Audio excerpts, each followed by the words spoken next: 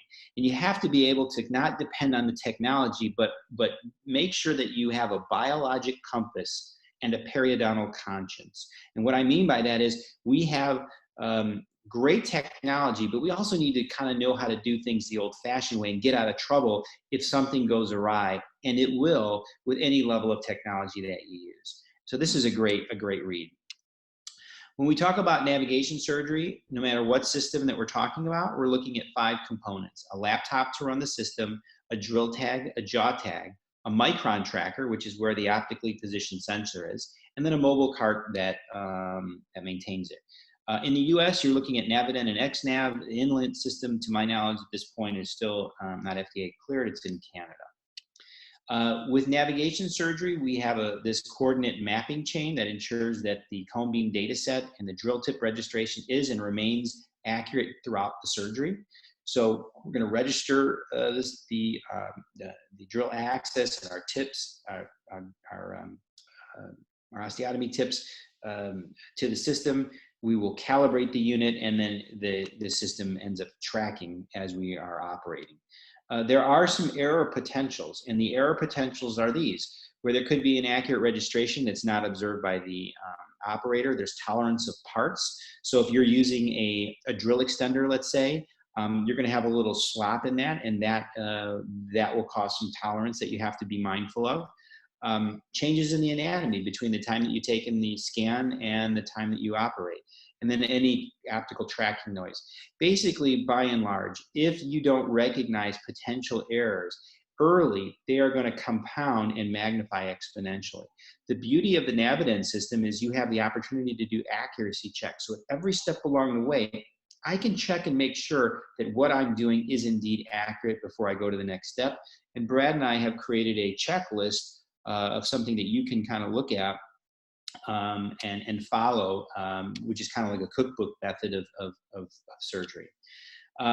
So where I do a lot of this is in the anterior zone, because it's got to be right. I'm going for the cingulum screw retained prostheses all the time, and I want to have the most accurate information at my fingertips to make sure that I've got the implant in the best position that I'm able to provide for the patient in my interdisciplinary team. So this patient, this is Jackie, and we're going to take out 8 and 9. They're hopeless teeth. Facial bone is intact. Earlier on, we were using a little different system with these thermoplastic stents. And you'll notice that I'm basically registering the drill tip to the system. So I have a jaw tag, I have a drill tag, and I do not need to look at the markings of the drill any longer because the system is registering the tip, and it's going to be tracking the tip as I do the surgery. So as I look at the computer screen, it's tracking the tip. And I'll show you what you'll see on the screen in a minute. Here are the 2 implants in position with Ostel smart pegs showing the trajectory of those implants. And look at what a paradigm shift this is. I mean, my eyes are not looking at the patient. My back is upright and I'm looking at that computer screen. My assistant is double checking, but I tell you, you've got to have a transfer of trust in the technology, just like we did with guided surgery. We have to have a transfer of trust in this technology, and you can't shortchange any of the steps or you're going to get in trouble. But if you don't, and you're fastidious about the technology and learning it and really making sure that every step is well adhered to, it's remarkable. And so I'm looking at this computer screen like a GPS, and it's tracking and telling me exactly where I am. And look at these entry point deviations and angle discrepancies.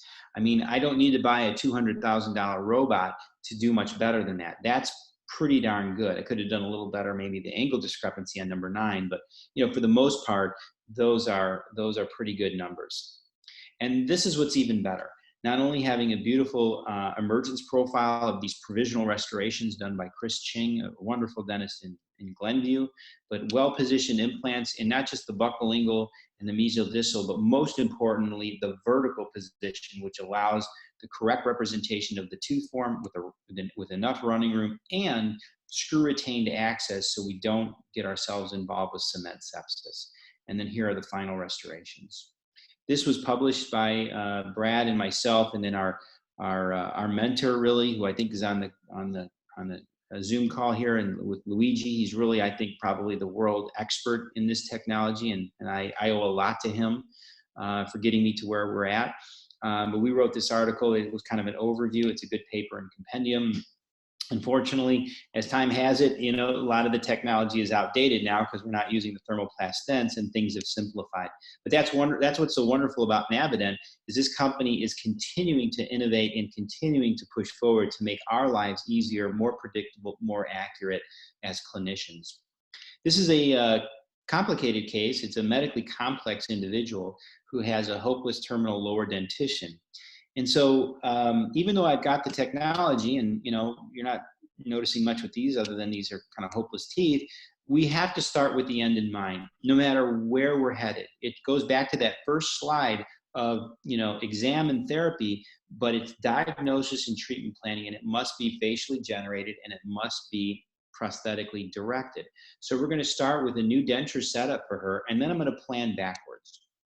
I'm not going to get into this case too much because I'm going to show you how we would do it today, which is how you would do it, but we would still work with new prosthetics, new dentures to set this patient up in the right phonetic, aesthetic, and functional position. So minimally invasive surgery, I'm going to go ahead and remove the teeth. I'm going to go ahead and lower the bone in this area. So I've done my osteotomy, and I'm putting the scanning appliance in place. And now today we were going to use something called a bone anchor template. Before we were using these little mini implants, which are not FDA approved, and then we would attach a fiduciary, take the patient, get an image, bring them back, put the jaw tag on it. It was just kind of a mess because it didn't allow you to plan, outside of the clinic, where you can kind of think and just have collaboration and then come in and execute. And today we've got better workflow patterns, and these are continuing to be evolved and improved even as we speak. So this is an example of a bone anchor template. We use little salvin pins to kind of hold this in place. And that's an example of an edentulous model and how we might do that. And so here's my patient. I've lowered the bone.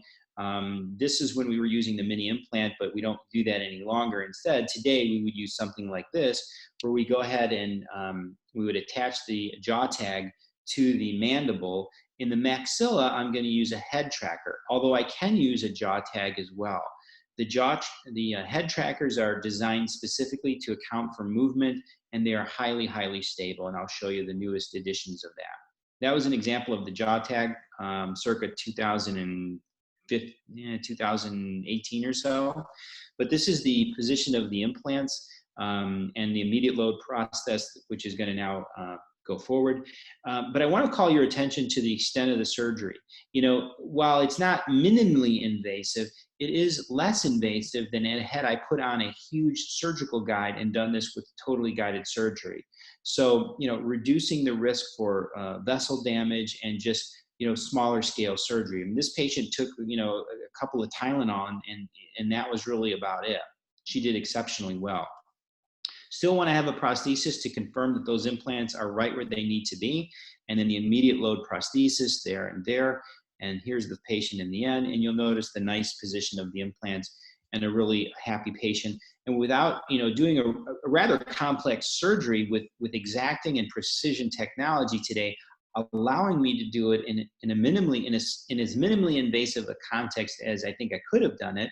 And then also being assured that the implants are exactly where Dr. Stein, Avi Stein, the prosthetist, we're exactly where he needed them to be. And that's our, that's our commitment to our doctors that we work with. We're doing our best to try to get them exactly what they expect from us, so that we can make their lives easier and more predictable.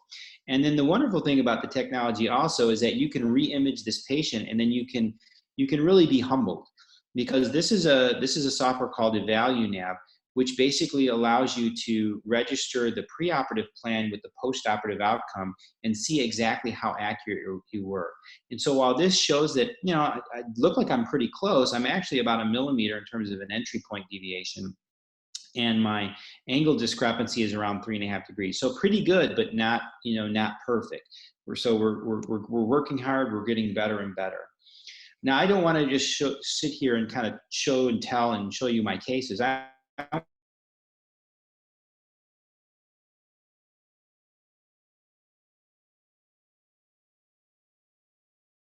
interest into this field and try to elevate the profession through the literature and through research. And I want to show you this this paper that we published in 2019, largely with at Luigi's through Luigi's efforts. So this was a patient population of 231 patients. Luigi did all the surgeries. And basically what we found in using the older thermoplast stent system is that the entry point deviations in using this technology were 0.71 millimeters.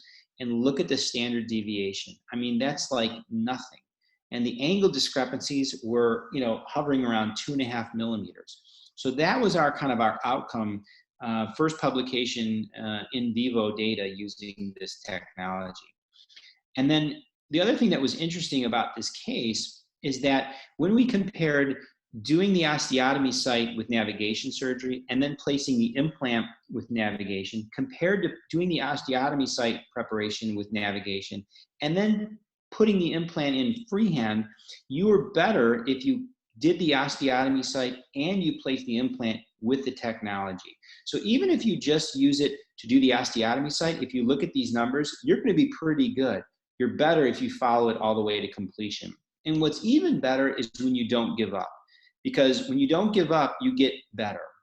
Luigi studied his first 50 implants, and he's really pretty good. He's better than what you're seeing with the computer guided, with totally guided implant outcomes.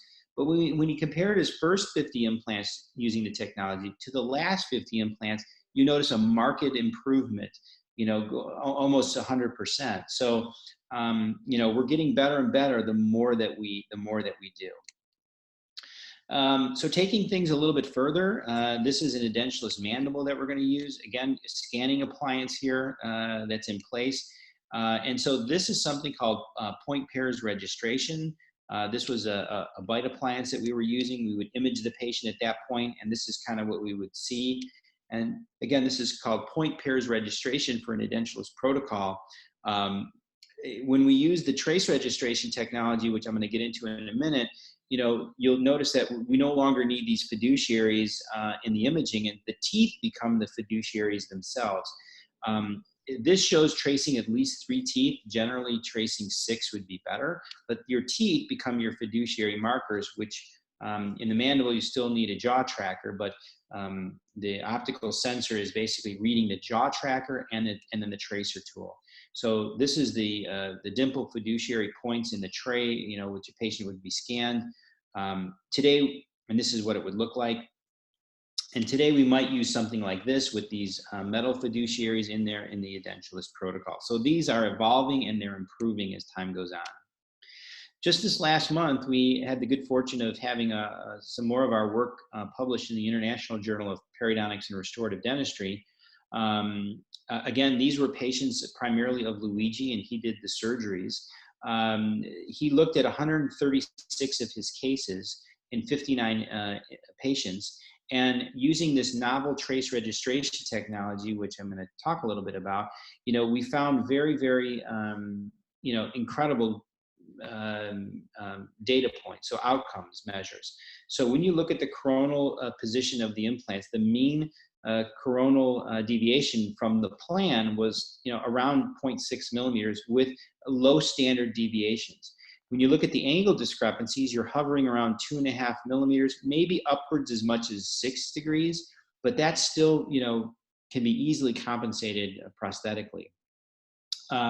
Again, when we looked at, if you traced 3 to 4 teeth compared to if you traced 5 to 6 teeth, one of the things that we found is that you generally were a little bit more accurate if you had more teeth that were traced as a part and registered as to secure the plan with. And then this is the new example of the head tracker that's also part of the publication. Some of the cases you'll see are a little bit older and it's not exactly the same head tracker, but this one has been modified after a lot of feedback and it's very, very stable. So this is what's out there in the literature. Mike Block initially was kind of leading the way with XNav, and you see his numbers, which are really quite impressive. Again, that system has a fiduciary, it's a fiduciary dependent system. Our numbers, again, from Luigi, our first paper where we were using fiduciaries in a thermoplast stent, very comparable to what Dr. Block had published in the Journal of Oral Surgery. And now our publications with trace registration technology, which simplifies the workflow.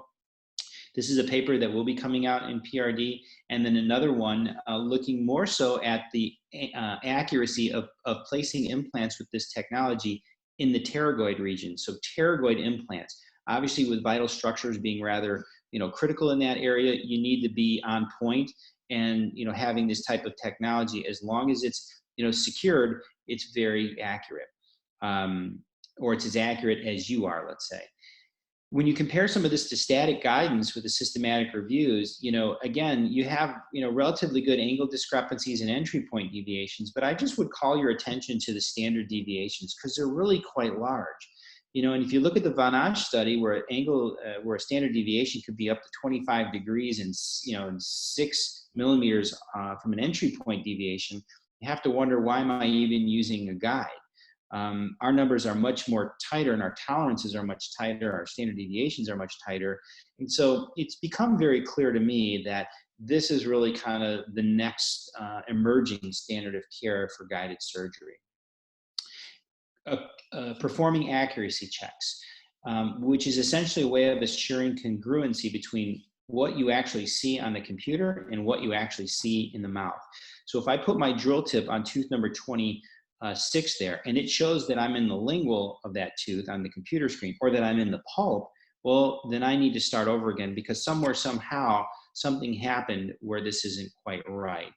But if it shows that I'm exactly, if the computer screen shows me exactly what I see clinically in real time, then I've got congruency, and I'm going to go ahead and start my osteotomy site preparation.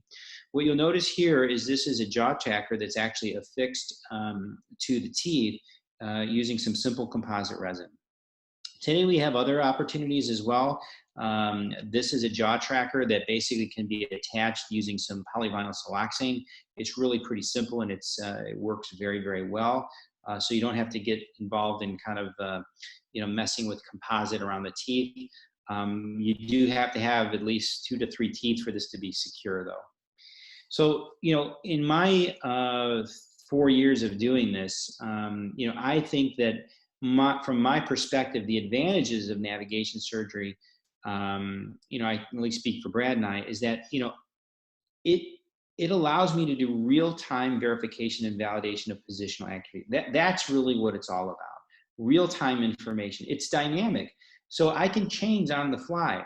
So in other words, if I want to put in a 4.6 millimeter implant, but I had originally planned for a 3.8, I can make that change on the fly, and I'm not locked into a particular guide that doesn't give me that flexibility. That's a big advantage.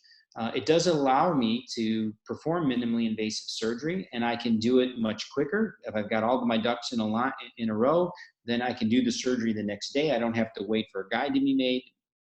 That may take a week or so. It reduces the cost to patient. Perhaps that's an operator, decision. That's up to you to kind of, does this influence your care skill and judgment and your knowledge? Does that, is that something you're going to impose on the patient or not? But I can tell you it does reduce surgical time. Once you get really good at this stuff, it really doesn't take a lot of time to get things registered, set up. And what's also great about it is just the excitement from your staff for them to know that you're using the same type of technology that neurosurgeons use to remove tumors. It's not manufacturer dependent, so I can use whatever implant system I want. And there's a camera that's recording the technology and the action, so it provides really a level of transparency and unprecedented medical legal documentation, which is unlike anything we've ever had, in the profession. And again, the more you do it, the more confidence you're going to get. And like I said, it's versatile. Now, there is a cost to the system. So, just like anything, any type of technology, whether it be cone beam or digital, surface scanner, there's these yearly fees and ongoing software upgrades and licensure costs, but these are important because this allows the company to kind of continue making improvements in their product, and that really feeds back to us and allowing us to do better patient care.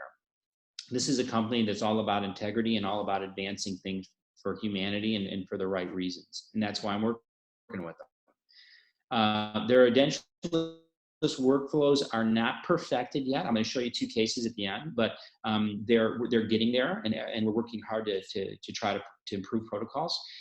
It's not integrated with pre-surgical CAD/CAM prosthetic development yet, and it's sometimes difficult to take intraoperative periapicals. If you have severely mobile and periodontally involved teeth, those are not reliable to use for trace registration, so we're going to have to use other opportunities. And then a lot of metal artifact. Not a good idea to use trace registration in that situation, but what you can do is you can basically provide a surface scan of that jaw, and you can merge the data sets and then use that STL file to do the tracing.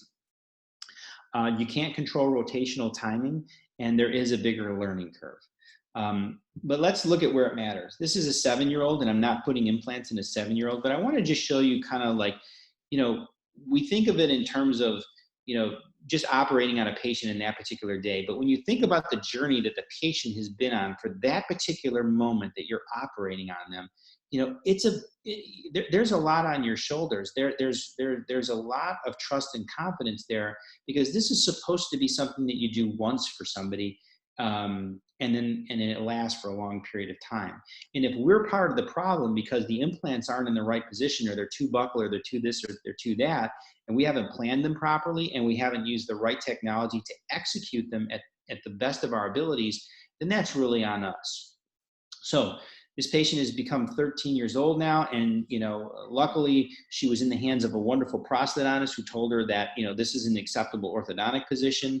We went ahead and unfortunately she was referred to another orthodontist, but we got her in a good axial inclination of the teeth, got her in a good occlusion. And this is basically kind of, now she's meeting me. She's now 22 years of age. She's finished college. She's got these bonded provisionals, and she wants teeth now.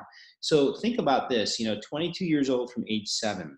This has been a 15-year journey to get to this particular moment that I'm about to operate on her. And so for me, when it absolutely positively has to be right, I'm going to use the most state-of-the-art technology. And so what we'll do is we'll get the imaging, we'll go ahead and do a digital impression in a diagnostic setup, and then it will merge the two data sets. I'll map the prosthetically directed teeth with virtual teeth. I'll remove those then, plan the implants in 3D, making sure everything's in the right position based on the prosthetically directed position that the prosthetist has indicated. In her case, we're going to use a head tracker. So this is an example of the new head tracker. And then trace registration, as you see here. So all these little points are what has been traced. The blue and the dots are basically where I had indicated I was going to start, and the yellow is where I actually did start.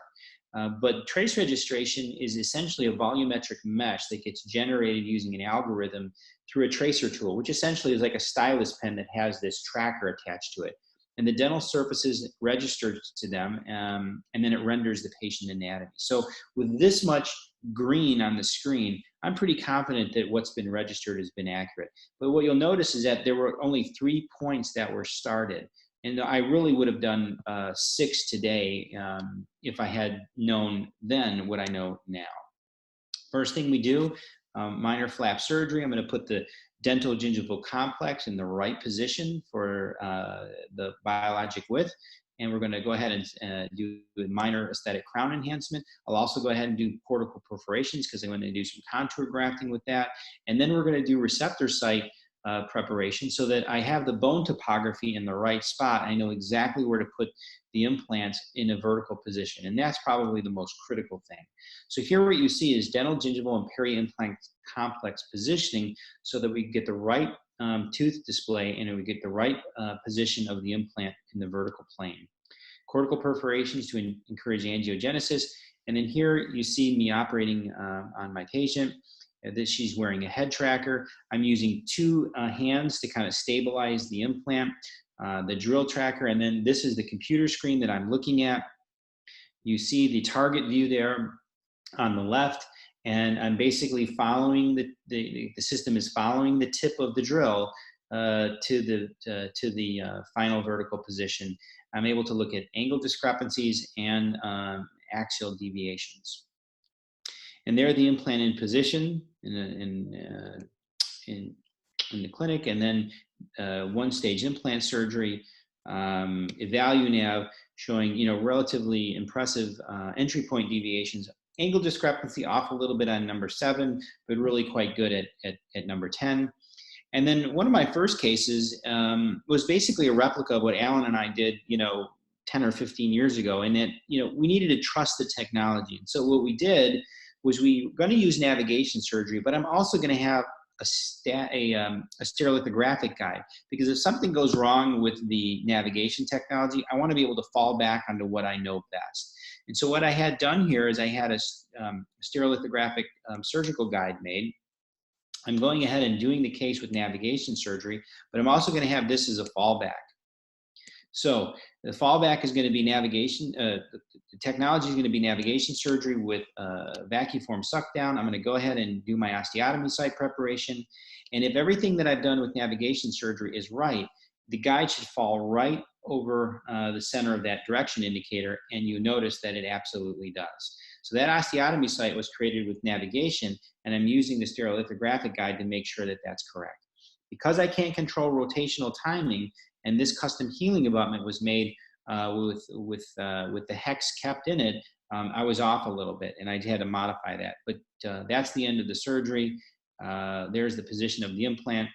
Great angle discrepancy and entry point deviation there, and then final restoration with Ken Milan case that really turned out quite nice for this individual.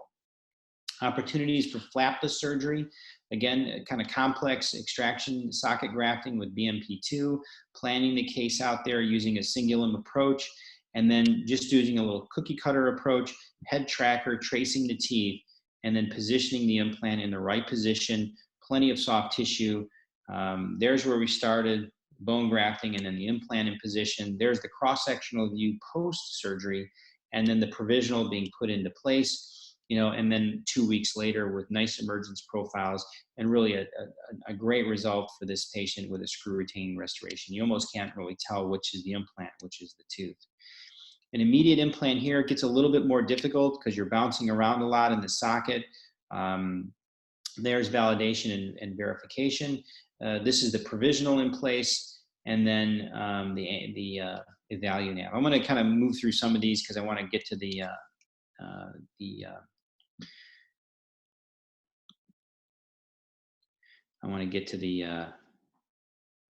last case here, the immediate loading, which is what you came to see. So I'm going to show you Catherine. Kathy is somebody who was happy with her teeth. She has a debilitated dentition, but this is a case that is really quite perfect for this type of a scenario. So the first thing that we should do is a trial tooth setup. We want to set the posterior teeth. We want to duplicate that. We want to make a scanning appliance. And then we want to make an immediate denture for her. And then that immediate denture is then going to be converted to an immediate load prosthesis. But because these teeth, albeit periodontally compromised, are very stable, I can use them for trace registration as I use the technology and keep this somewhat minimally invasive.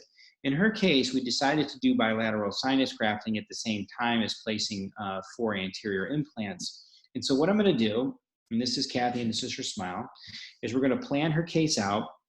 This is with the prosthetics kind of being removed and just the virtual teeth being left behind. And so we'll use a head tracker in her case. And so what I'm going to do is I'm going to trace register all anterior 6 teeth, and I'm going to make sure that that registration is accurate. How do I know that it's accurate? Because I'm going to take the tracer tool, and I'm now going to trace around each tooth and make sure that that stylus pen is exactly on the tooth on the computer screen with what I see clinically. And then I'll start and I'll calibrate my drill tip, and then I'm going to take my drill tip and I'm going to put it right on the palatal of number 6 and make sure that that's exactly accurate with what I see on the computer screen. I'll then go ahead and remove teeth numbers 7 and 8. I'm going to do another accuracy check. around teeth numbers 6, 9, 10, and 11, and make sure that that drill tip on those teeth is exactly what I see on the computer screen. If it is, I'm going to go forward and go ahead and do my osteotomy site preparation and place my implant using dynamic navigation. The next step is I'm going to take out now number 10, and I'm going to go ahead and do my accuracy checks on the remaining teeth. I'll put the implant in at number 10. I'll then take out number 6 and do my accuracy checks at number 9 and number 11, which are remaining, and make sure that those are accurate. I'll do my osteotomy site preparation, put my implant in at number 6. I'll then take out number 11, do an accuracy check at number 9, make sure that that looks correct, and then do my osteotomy site and implant placement at number 11. So 2 tilted implants, 2 anterior implants in the pathway that I was kind of showing you. So there's the implants there. They're the trajectory of the implants. And then I'm going to make a duplicate. I'm going to have a duplicate denture made.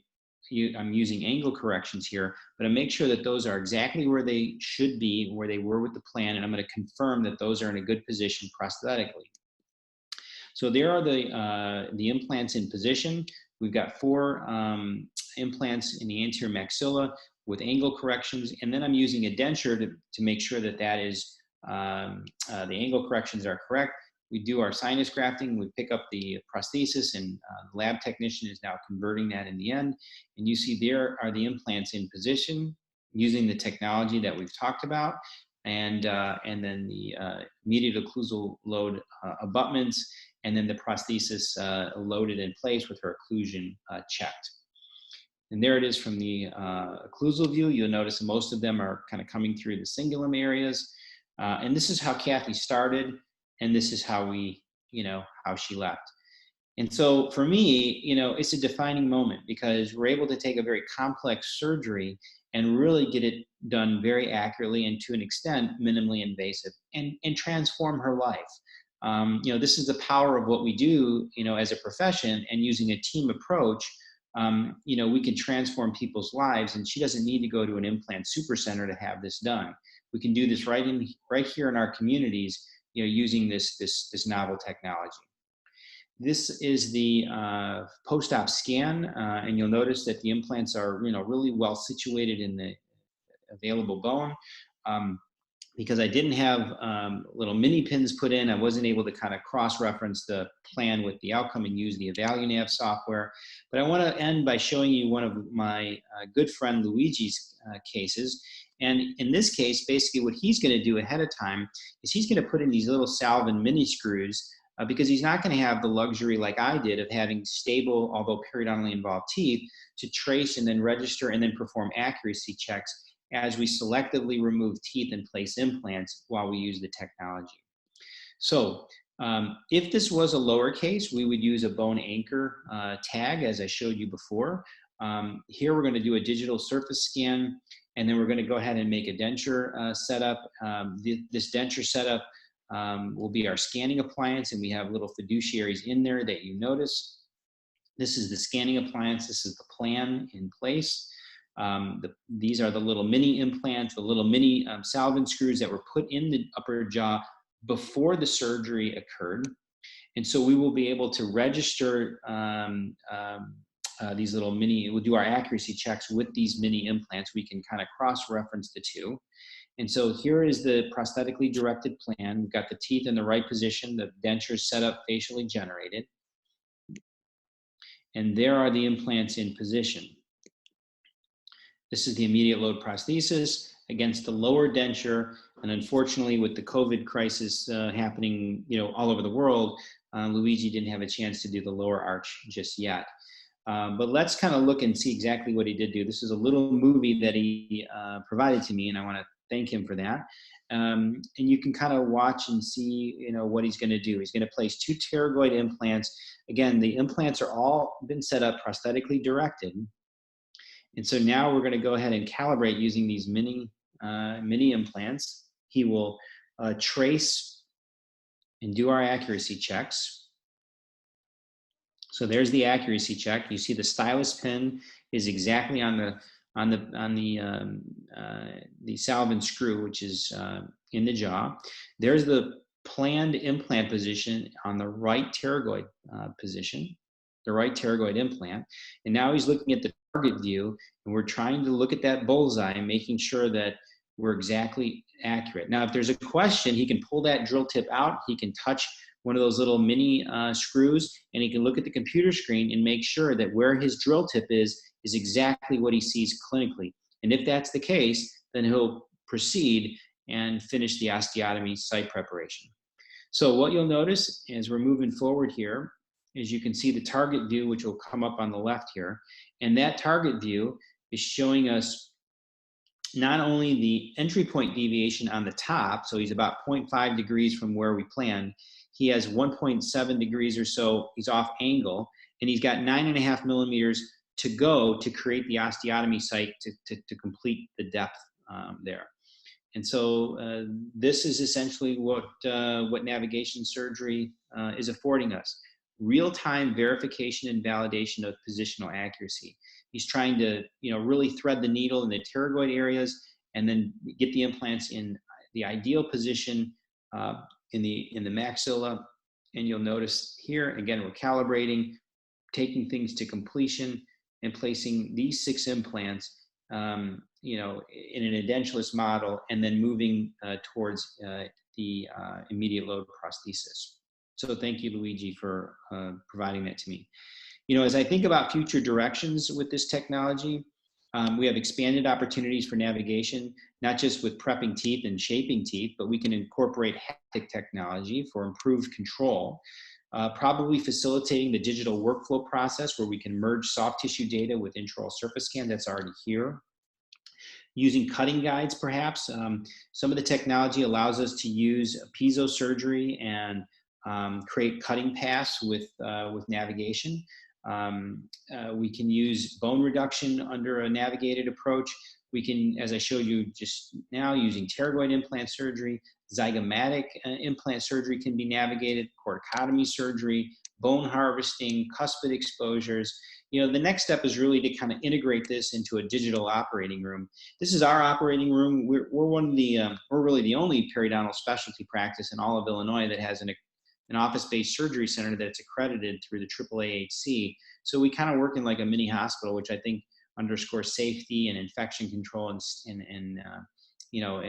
standards that you kind of see in a hospital, which, this was done, we did this 5 years ago, and now everybody's talking about safety. But I think these are things that are probably going to be coming, the more complex, we ratchet things up in dentistry, and with the crisis like we have today. This is our anesthesiologist, and we've got our monitors up. And so the next step would really be to have that optical tracker kind of mounted from the ceiling, so that we don't have that cart to deal with. We have our monitors up. We can be looking at the software, and then the optical tracker mounting down on the patient, and who knows, maybe even having intraoral cone beams at some point. I do think that probably haptic technology is part of the future, and I know that Doron and everybody at Navident is working on that. And so what you see here on your right is a prototype of using haptic technology under the umbrella of navigation in Navident. And I'm pretty sure that's not going to cost $200,000. This is the Ryomi system on the left, which I think is relatively obtrusive. But I have to say, if you're a maxillofacial surgeon and you're doing a lot of navigation, or you're doing a lot of zygomatics and so forth, that may make sense. But for most of us worker bees who are in the trenches doing aesthetic cases as periodontists, that's really our wheelhouse. This technology makes a lot of sense for us. So in conclusion, try to change the perception. The computer's got to be a partner during surgery, not an obstacle. And when you're using this technology, you can't get in the way of the optical tracker. The computer's got to be able to see the patient in your handpiece. Now, initially, I was always trying to kind of make the system fit the way I worked, and it doesn't work that way. You have to change workflows, and you have to change the patient positioning so that you fit the system. I do think that trace registration has become a game changer for us. The lack, not needing to use a fiduciary marker any longer has just simplified the workflow, and it has reduced the cost to a degree as well. I can't underscore the fourth point here about being fanatic and scrutinizing accuracy checks at every step along the way. It's the only way to ensure that the next step is correct. because if the last one was wrong, everything just compounds. Case selection, garbage in, garbage out. If you fail to plan, you're planning to fail. And as Ronald Reagan once said, "Devrier no provrier," which basically means trust but verify. And that's what accuracy checks are all about. So, in my opinion, this is superior technology. It is definitely moving the profession forward. It gives us on-the-spot surgical accuracy and transparency and real-time verification. But it'll never be a substitute for due diligence in planning, surgical execution, or surgical experience, knowledge, or judgment, or the need to really have a team-centered approach to how we take care of our patients. With that, I hope this has been helpful. I want to thank you for your attention. This is our website. You're welcome to email me at any time. My email address is gmandelaris@periodontalmedicine.org. There are documents that will be found here. And I also want to put a shout out to the next group of webinars coming up with Navident with my close friend, Sylvia LaRosa, really one of the world experts in this, in this field as well. She's tremendous, and her cases are fantastic. You'll get a lot out of listening to her. And then Dr. Nadeau and Villa and Chen, who will also, present on Navident. So with that, I appreciate you taking the time to listen. Brad and I are thinking of all of you and all of our friends throughout the world, and hoping that you're staying safe, you're staying vigilant, you're well, and we look forward to seeing you soon, and stay healthy. Hey, George, one of the questions that we've gotten a couple of times is, how do you complete the bone reduction surgery for a full arch case with navigation? And can you talk a little bit about that? Can you hear me, Brad? I can't hear you. You cannot hear me? Can you try again? Sure. Okay. Thank you. You got me now? Gotcha. Okay. So sorry, one of the questions that we've gotten a few times is how and when are you performing the bone reduction for the full arch cases if you're using a navigated surgical technique? Yeah. So, to be quite honest with you, I haven't done a lot of those. In the case that I showed you with the upper arch immediate all-on 4 that I performed, there really wasn't any bone reduction necessary. In the case that I had done a couple years ago, we basically kind of eyeballed that off of a denture setup. So that would kind of go back to really, planning on a case like this. I do think that, if you were able to put in mini implants or the mini screws, before the surgery occurred, and then have your prosthetically, directed, you had your denture kind of set up, and you could kind of visualize exactly where you want to do your bone reduction. You could use the mini screws that were put into the jaw and kind of key off of those. So that's how I would use it.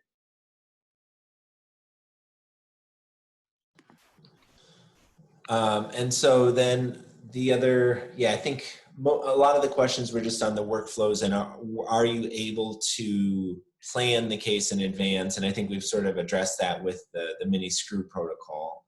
I'm not sure if you have done this mini screw protocol, but some questions about when can that be done, or how is it invasive? Do you need to do a flap? I don't know if you can address that. So, there is a level of invasiveness to it, but it really is minimally invasive. It's not something that would require sedation or anything like that. It's something that can be done, I would do it at least a couple of days before the surgery. I would make sure that you had the denture set up, already done. I would then probably put 5 to 6 of the mini screws in strategic positions, kind of like a triangulated plane almost. I would do a little mini flap, make sure that go ahead and put those all the way down, go ahead and put your denture setup in, image the patient, and then, at least give yourself a day or so to really kind of think through things and plan it. And not just to think through it in terms of where am I putting the implants, but think through it in terms of the workflow. Like, what is every step going to look like when you get into the operating room and you're using the technology on the patient? And oftentimes what Brad and I and Alan used to do is we just write up a script. You know, the first thing we're going to do is we're going to drape the patient. We're going to use povidone, we're going to anesthetize. We're going to make a crestal incision. We're then going to do flapper. I mean, every little step along the way, like an airline pilot, that going back to that book, you know, is written out. So it is well thought through. So that there's no hesitation. One of the other questions we received was just a practical day-to-day financial question. And, you know, I think if you can speak to, you know, are you able to build this out as a guide? Does it improve surgical speed? Does it improve the amount of redos or the amount of time you have to spend? Or how would this, I guess, how would this technology make you as the clinician more profitable? I don't know. I don't really look at it that way. We look at it as basically like a case complexity. So the way we do fees in our offices are, you know, based on the complexity of a case. So we bundle things as a professional fee, and then we also have an anesthesia fee. This is just kind of a part of our workflow, and I think that we've, you know, we kind of expect. We have this level of expectation from our practice. I can't tell you that you'll be more profitable using it, but I can tell you that you'll execute better. And as you do more and more of it, it will add a little bit of time on, but you know, the time is really kind of irrelevant compared to the level of accuracy that you can obtain. And so, you know, for us, you know, really where it matters is in the aesthetic zone, because there are no, I mean, any type of do-over in the aesthetic zone is going to be a compromise. And so the more minimally invasive we are, the more we can preserve the pink aesthetics of the case, the more we can really get the implant in a good position to optimize prosthetics, the more critical that is, you know, for me. So, I mean, that's just a part of, you know, with everybody and their mother getting involved in implants today. I mean, you know, if we're going to be doing a case, it's got to be, you know, it's got to be accurate, and that's why we use the technology. So there will be a little bit of a learning curve. I would say if you're scheduling an hour and a half for an implant surgery on number 7, you might schedule 2 hours, but you can't go into the operating room not have already thought about the case. There is going to be a fair amount of due diligence on your part, you know, to think through things and to plan. I don't know that you can charge it out, you know, as insurance. I would assume that you could, you know, if that individual's policy covers a surgical guide.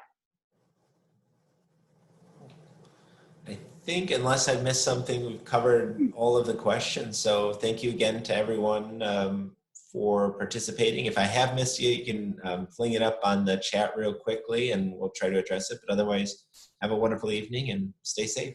Thanks, everybody. Thank you so much. Wonderful presentation as always. And thank you, Brad, for moderating.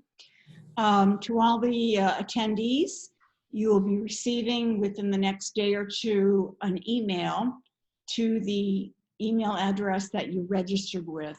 And that will include the link to your CE documents and instructions, as well as a recording of this program and a link to future courses that we have. As of today, we actually added another course on May 27th at 1 p.m. Eastern Time. Dr. Luigi Stefanelli will be presenting on the pterygoid implant cases that George showed a video of earlier. So I look forward to seeing you there, and thank you very much. Thank you, doctors. Thanks.